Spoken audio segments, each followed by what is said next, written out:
जय श्री राधे कृष्णा। ओम कुकरेजा चैनल पर आपका हार्दिक स्वागत है। हरि अनंत हरि कथा अनंता में आज सुनिए भक्त हिम्मत दास की कहानी। हिम्मत दास और उसकी पत्नी में अगाध प्रेम था। दोनों ही भगवान के प्रति पूर्ण समर्पित थे। एक दिन 4 संत हिम्मत दास के यहाँ पधारे और उन्होंने भोजन की इच्छा प्रकट की। भक्त जी के घर में उस दिन स्वयं तक के भोजन की व्यवस्था नहीं थी, फिर भी संतों को बड़े आदर सत्कार के साथ आसन दिया।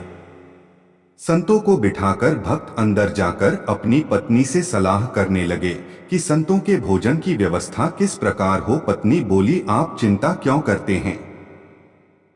दुकान वाला सेठ आपका व्यवहारी है, आप उसके यहाँ से आटा दाल उधार ले आइए, जिससे संतों की सेवा हो जाएगी, उधारी आगे निपट जाएगी। भक्त हिम्मत दास का पत्नी की राय पसंद आई और जा पहुँचे दुकान पर। सेठ को अपनी व्यथा सुनाई और आटा दाल उधार देने को कहा, परंतु सेठ ने उधार देने से साफ इनकार कर दिया तथा पिछला हिसाब चुकता करने को कहा। हिम्मत दास खाली हाथों उदास मन लिए घर लौट चले। उधर उनकी पत्नी दरवाजे पर खड़ी पति की प्रतीक्षा कर रही थी कि सामान लिए आते होंगे और मैं शीघ्र भोजन बनाकर संतों का सत्कार करूंगी, परंतु पति को खाली हाथों तथा उदास देखकर अंदर कमरे में गई और बक्से में से ढूंढकर अपने मायके वाली नथ ले आई और हिम्मत दास के हाथों पर रखकर बड़े विनम्र भाव से बोली, आप इसे सेठ के यहाँ गिरवी रखकर सामान ले आइए। हिम्मत दास ने पहले तो कुछ सोचा,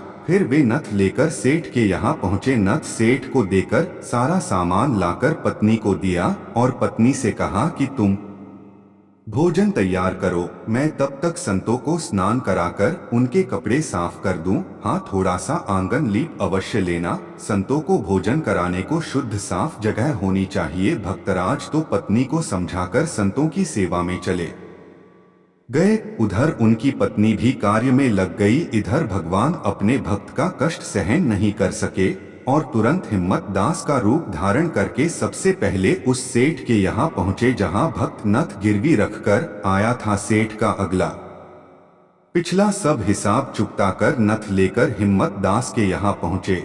हिम्मत दास की पत्नी आंगन लीप रही थी। हिम्मत दास रूपी भगवान ने नथ उनकी ओर बढ़ाकर कहा, इसे पहन लो। वह बोली, मेरे हाथ गोबर से सने हैं, आप ही अपने हाथों से पहना दे।